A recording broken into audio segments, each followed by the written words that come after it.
Another day, another case study na naman nga po tayo dito sa ating channel. And for today's video nga po, gusto ko pong malaman kung kamusta na po ang barbershop industry dito sa atin sa Pilipinas. Trivia time! Paano nga ba natin malalaman ng isang pagupitan ay barbershop? Walang iba kundi sa barber pole. Ito yung red, white, and blue na pole na makikita nga po natin sa labas ng isang barbershop. Pero alam nyo ba na ang mga barbers dati ay hindi lamang sila in charge para sa paggugupit. Sila rin po ay in charge para sa mga minor surgery. Nag-serve din po sila as mga dentista. Naging in charge nga rin po sila para sa bloodletting, also sa wound dressing. Ganoon sila naging ka-importante sa ating history. Kaya rin naging blue, white at red ang isang pole dahil may mga meaning yan mga kamuka. Red na nagsisimbolize ng blood or dugo, white na nagsisimbolize ng cloth or bandage, at blue na nagsisimbolize ng veins natin sa katawan. Dito nga po sa Pilipinas, as early as 1800s ay may mga barbero na tayo. Pero ang first documented na female barber po natin ay si Miss Martina Lunod na na-feature po sa Philippine Free Press noong 1927 ng June. Dahil curious nga po tayo, ngayong araw na ito ay maghahanap na naman nga po tayo kung meron pa nga ba na mga existing na barber at syempre, gusto natin yung oldest or yung pinakauna sana na mga barbero at kung makakapagpagupit tayo, titingnan natin kung kamusta na ba ang kanilang industry. Sa kasalukuyan ay naghahanap pa nga rin po tayo ng mga barbershop dito within Metro Manila. Pero kapag kinokontak nga po natin, ang sasabihin nila, bago lang sila, nasa 2000 sila. Medyo gusto kasi talaga natin yung authentic at luma. Pero eto nga po, hanap pa tayo ng hanap mga kamukha. Babalitaan ko po kayo ulit. Okay, nakapag-research na nga po tayo mga kamuka. And may nakita po tayo na isang barbershop na open po sila since 1947 na matatagpuan po sa Paco, Manila, which is ang huge na barbershop. Hindi ko po alam kung open pa po sila. Kaya naman, i-check po natin kasi noong 2022 may mga pictures pa po tayong nakikita. 1947, ang tagal na nun mga kamukha. So titingnan natin kung makakapunta po tayo. Magko-contact tayo ng mga different na mga tao and let's check. Okay, dito nga po natin sa paghahanap ng oldest yet existing pa rin po na barbershop dito sa Maynila or dito rin sa Pilipinas. And may update na nga po tayo. Thank you so much po kay Sir Eldelberto Santuyo. Ilalagay po natin yan dyan. Ang sabi niya po is close na raw. Sayang, kasi ilang years ago lang or parang 2 years ago open pa sila. Tapos ngayon, because of modern technology, hindi na rin kinaya. Nagko-contact na nga rin po tayo ng iba't ibang mga barbershop pero yung iba sa kanila or marami sa kanila ang close na. Tapos yung iba naman parang ginaya na lang nila na parang barbershop sila pero in reality bago na sila. Kasi gusto ko yung matagal na talaga na barbershop na existing at magta-try tayo pero alam nyo naman tayo dito sa ating channel. Hindi tayo tumitigil. Kaya eto na naman, go, go, go pa rin po tayo. Day 3 na nga po natin sa paghahanap ng oldest yet existing na barbershop dito sa Pilipinas at may update po kami sa inyo. Nakahanap kami, I think bukas pa sila pero tatawagan pa rin natin sila today, ng oldest yet existing na barbershop located in Imus, which is my hometown. Hindi ko po alam kung sila ay bukas pa, pero we will check, no? Kung sasagot nga ba sila.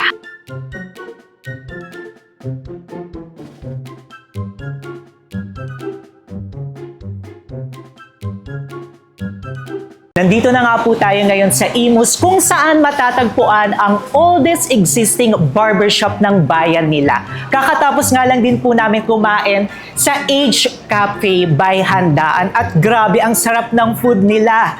So ngayon, what's next? Hindi ko po alam kasi dito na lang kami biglang pinadala ng research team natin. No? Ano yung next natin? Ay, may mga pa-challenge tayo ngayong araw na ito at parang may mga papasko tayo and everything dito ha. Mga ganito na tayo ngayon dito sa channel natin na may mga pa-challenge tayo. So, ang challenge, alamin kung alam pa ba ng taga-Imus ang oldest existing barbershop sa bayan nila.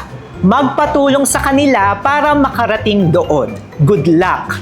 Okay, dahil may pa-challenge tayo, kailangan nating magtanong at uunahin natin ang mga staff dito from Age Cafe. Pupuntahan natin ang mga taga-Age Cafe. Hello po kay ma'am. Ano pong name ni ma'am? LG po. Si Ma'am LJ. Ang question po, alam pa ba ng mga taga-Imus kung saan matatagpuan ang oldest barbershop? Hindi ko po alam kasi Hindi alam, taga-Imus. Sino kaya ang pwedeng tumulong sa amin, ma'am? iban na lang po. Ma'am Yvonne. Saan si Ma'am Yvonne? Ma'am Yvonne? Bon. Saan po? Si Bon. Ayan si Sir. Ito lalaki. Sakto. Saan po, Sir, matatagpuan ang oldest na barbershop kaya? Sa Plaza, Mars Barbershop. Mars Barbershop. Saan? Tama, Sir. Mars Barbershop. Saan? Saan? Sa Plaza. Plaza. Saan po yun? Ito po, sa Imus Plaza po sa May... Oh!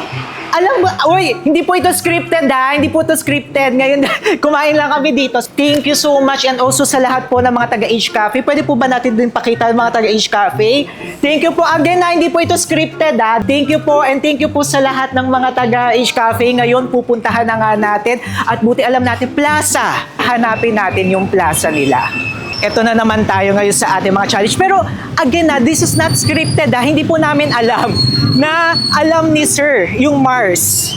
Pero sige, magtatanong tayo ngayon kung alam pa ba ng mga taga-Imus pa. Ito si ate. Hello po, ma'am. Tatanong lang kami kasi hinahanap namin yung oldest existing barbershop. Alam nyo kaya kung saan? Dito sa Imus? Pero namin nakapagsabi sa amin na sa plaza raw. Saan yung plaza? Plaza. Dito, alam ko doon po. Doon ang plaza. So doon po kami pupunta. Hi! Ayaw nilang pansinin ako, no? Ayaw nila akong pansinin. So bahala na tayo. Ngayon, kailangan nating malaman at mapuntahan yon. Pero in fairness dito ha, ang dami rin na mga salon na existing ngayon dito. Sabi nila, dito lang daw. Pero parang ang layo. Parang ang layo ng plaza na tinatawag nila. Gusto ko munang magtanong pa rin sa iba nating mga kababayan dito sa Imus kung alam pa rin ba nila. At habang naglalakad-lakad kami, no, ngayon ko lang napansin, pakita mo nga, magkaiba pala yung magkaiba pala yung ano ko, yung medyas ko, nakakaloka. O, tingnan mo, isang gray at saka isang pink. O, di ba? Kamusta naman yan sa paglalakad natin? Sige, maglakad pa rin tayo. Hinahanap po natin yung oldest. At kanina kanina pa natin ito hinahanap. Pwede kang matanong, hinahanap namin yung oldest na barbershop sa Imus. Alam nyo po kaya? Hindi po. Hindi alam. Ilang taon ka na? 19 po. 19. So yung mga kabataan natin medyo hindi alam. Pero alam mo na may mga barbershop pa dito. Ano ang alam mong barbershop? Barber. Doon lang po sa... Doon lang. Pero ang plaza, saan? Doon. Dito ang plaza. Okay, thank you. Anong name mo? Ryan po. Ryan, thank you. Ang mga kabataan natin, hindi na alam kung nasaan ang oldest. Kaya itong video natin na ito, kikita ng mga kabataan, lalo na dito sa Imus, kung nasaan nga yung oldest na barbershop. Medyo nakakahagar itong ginagawa namin ngayong araw na ito, ha? Ewan ko ba sa team namin kung bakit ito ang pinapagawa sa akin. Alam naman nilang hindi ako naglalakad sa initan, pero ito pinapalakad ako at kung hindi dahil sa inyo mga kamukha, dati gagawin itong napakalayong lakaran na ito. Wait lang, pwede kaya tayong magtanong? Hello po, pwede pong magtanong? Hinahanap po namin yung oldest barbershop dito po sa Imus. Alam niyo po kaya, yung Mars? Ayan. Alam nyo, saan po? Diretso lang sa plaza. Alam na po yan. Ano pong name nyo? Owen Sam. Owen, thank you so much po. At nakakatuwa na marami pa rin palang nakakaalam na mga taga-Imus. Basta may edad. Pero kapag yung mga kabataan natin, hindi na alam. Excuse me. Talaga nagulat. Magtatanong kami kung alam nyo ba kung nasaan yung oldest existing na barbershop na Mars? Naku, ilang taon na po kayo? Ang mga kabataan talaga hindi na alam. Hindi na alam? Hindi na alam. Pero yung plaza, ayun na siya. Ayun na po siya. Thank you po Hagard-hagaran na tayo for today's video ha. Ilang minutes na kami naglalakad. Pero, ayan, nakikita ko na ngayon. Andito na tayo sa City of Imus. Andito na tayo ngayon sa City of Imus para ako naman ngayon ang patalikod na naglalakad, di ba? Kitang-kita nyo naman, ito na yung City of Imus natin. Ngayon na nandito tayo sa plaza, ang next naman natin gagawin ay hanapin na yung Mars. Mars pautang, di ba?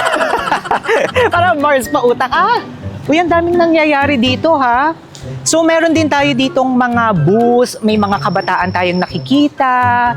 At ito, may mga paputubongbong. Check natin si ate at tatanungin natin.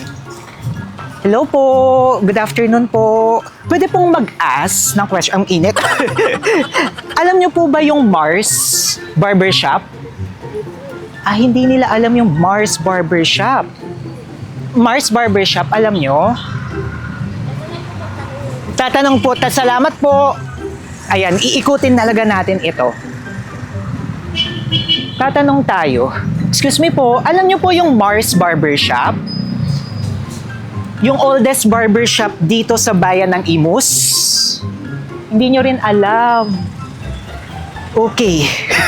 Kung kailan malapit na tayo, tsaka natin hindi mahanap-hanap ngayon. Dito tayo magtatanong tayo. Excuse me po, alam niyo yung Mars Barbershop? Saan po yung Mars Barbershop? You don't know din. Salamat po. Oh, ito na pala yung Imus City Hall. Pakita natin Imus City Hall. Ayan yung Imus City Hall. Ibig sabihin, nandito tayo. At ito na rin yung Imus Cathedral. At sabi nila, may malalapit dito. Paano natin ngayon ito hahanapin? Okay, ito ang challenge. Ang init guys ha, pag ako nangitim dito kasalanan ito ng team natin Ay, ayun! Nakita ko ayun!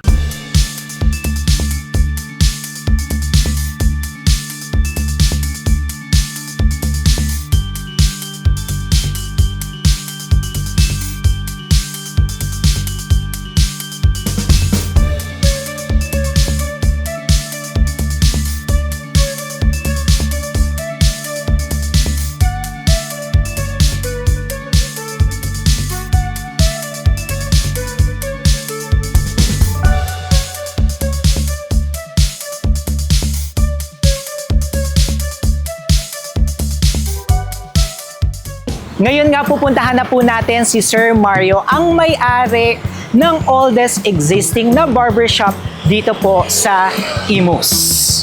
Okay, ayan na po tayo. Pupunta na tayo. Parang baliktad dapat. Dito ka dapat. Ang camera natin. May mga maikot tayo nagagala. Dito tayo. Okay, ngayon, papasok na tayo. Oh, wow. Ay, eto po si Sir Mario. Mario po, no? Si Sir Mario. Gwapong-gwapo talaga si Sir Mario. Talagang game na game. Sir, eto no, yung itsura ng inyong barbershop ay parang nasa 90s, 80s pa talaga. Start ako noong 1983. Oh, 1983. Yeah. So, bale 40 plus years na. Yes. 41 years. Yeah. Existing pa rin itong inyong barbershop. Dahil nandito na nga rin po tayo, habang nagpapagupit po ako, magkukwentuhan tayo. Okay. Ngayon po ba, magkano na ang gupitan ngayon sa ganito na mga barbershop? Ganito ang sa amin, ang gupit daw, 150. 150. Kasi kailangan nyo rin makasabay na Yes, no? yes. At mahal lang. Umuupa po ba kayo dito? Yes, naupa po. So ngayon, para makasabay tayo sa bagong teknolohiya sa modern world, kailangan na rin natin taasan din. Taasan. Talaga. Mahal na mga bilihin. Mahal ang tax. Ito talaga ang atin ngayong mga ano. Yeah. Iglapag lang po natin. Ano po ang steps natin, sir? Yan, upo muna, tapos ito, kuha ng tissue. Lalagyan ng tissue. Oo. Tapos? Tapos yan, lalagyan sa leg. Okay. Yan, pag isasarado. Ngayon, itatanong ko sa customer kung anong kanyang estilo, style. Style. Yeah. Nakikisabay na talaga Yes, kayo yes. ngayon. Kasi ang style ko po, sir, ito ay faded lang. Faded. Yan lang. Tapos Yeah. hati lang siya. Okay. Ganun lang. Opo. Pero kayo, ano masasuggest nyo? Okay lang ba yun?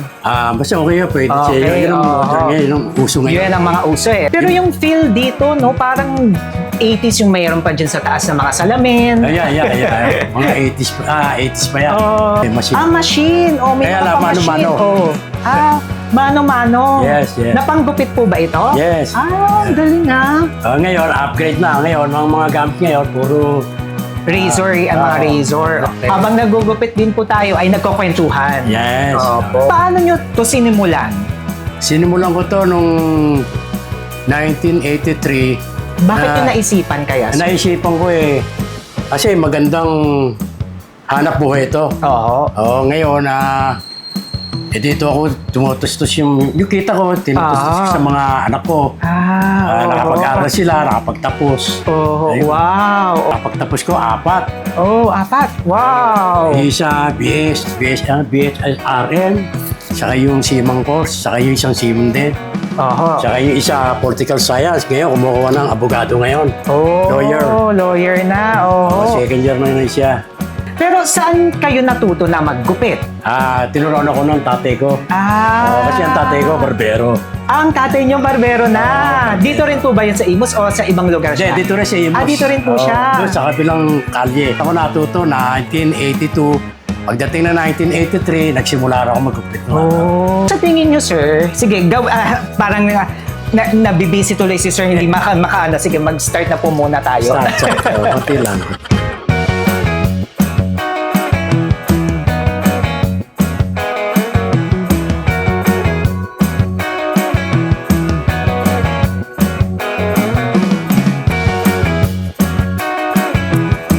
Ang mga gupit ng araw, low cut, flat top, high cut. High cut. Sa Yan. mga high school Ayan, naman, 1x2, 1x2, yan. Yan ang araw. Pero ang galing, no? Ngayon nakikisabay pa rin kayo. Nakikisabay kami sa mga ano ngayon. Paano kayo nakakuha ng mga customers talaga? Nakakuha ko customer sa mga kaibigan, sa mga kamag-anak. Hanggang sa natuto ko, hanggang sa naging expert na ako. Tsaka kung mapapansin nyo rin dito, naka-aircon na kayo, no? Yes, dati anong araw, ang aircon ko, hindi pa uso inverter. Ngayon uso na inverter, kaya pinagtan ko na yan, mga inverter, inverter na, nakisabay rin eh. Wala ako nagupit ng mga politikong tao, mga nagretiro ng mga general. Yan. Saka yung mga singer, gaya ni Christian Bautista. Taga-imo si Christian. Lolo niya, tatay niya, siya, saka yung mga kapatid niya, saka apo. Sa tingin nyo, Sir Mar, ano ang sikreto nyo? Ang bakit sikreto ko, tumagal? siyempre, una, pagkikisama. Ayan. Pagkikisama ang mahalaga sa lahat. Sa mga customer, nagiging kaibigan ko. Kaya dumadami yung customer ko kasi nire-repair lang ako sa mga kaibigan niya. Sabi, punta kayo kay Mars Barbershop, doon kayo magpagupit. Dahil ang maganda ang serbisyo. Kaya tumagal ang aking pwesto.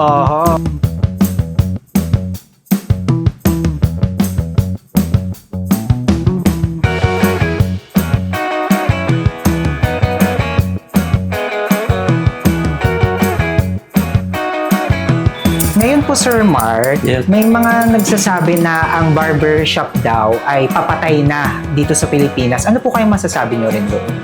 Hindi makapatay na yung diretso Industriya, pa rin. Diretso pa rin yan. Tsaka kitang-kita pa Saka rin.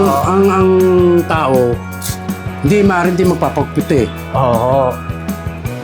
Ang barbershop talaga, yan ang dito mo talaga number 1.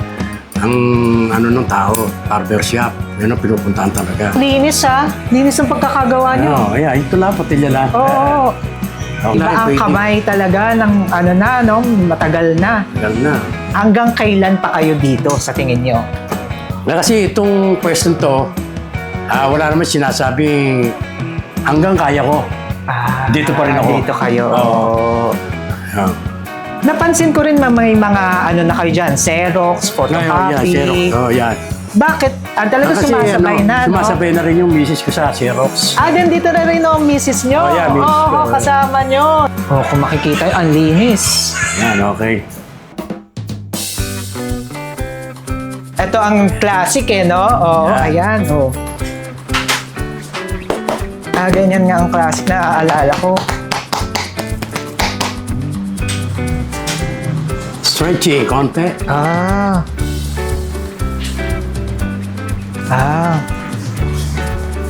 May pa-Cairo pa no?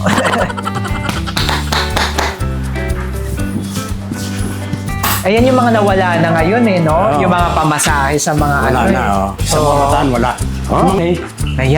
Tingnan nga at pakita nyo nga ang ating itsura ngayon. At si Sir Marian. Gawa ni Sir Mar, ayusin nga natin ng konti. Ayan, ayusin. Ang ganda, very malinis. Malinis na malinis po siyang tingnan. Di ba? Yeah. Ayan, di ba? Ganun. Para sa video natin ngayong araw na ito, naging evident ang pagiging malikhain at innovative ni Sir Mar despite sa mga modern technology, mga Korean salons na nagdo-dominate sa ating market, nandyan pa rin si Sir Mar na nananatili sa industry na ito.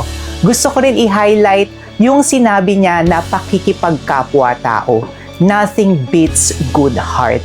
At nung tinanong ko siya para sa mga future na mga gustong maging barbero, ito yung kanyang sinabi. Mapapayo ko sa mga kabataan kung gusto lang mag-aral ng barbering, pwede sila pumunta sa mga cosmetology, yung sa mga nag-aaral sa mga gobyerno. Pwede rin sila pumunta rito. Pwede ko sila turuan. Ayan. Ayun, yung step by step na kung paano ang technique ng paggugupit ng barbero. Natatandaan ko tuloy yung sinabi ni Austin Kleon sa kanyang libro na Still Like an Artist. Ang mga magagaling, mga expert, at mga successful na tao raw ay hindi natatakot na i-share ang kanilang knowledge at skills kasi minsan may natututunan rin sila doon sa mga amateur. Maraming salamat po sa panonood ngayong araw na ito. Muli, ako po si Sir Lawrence para dito sa Sir Lawrence Unfiltered.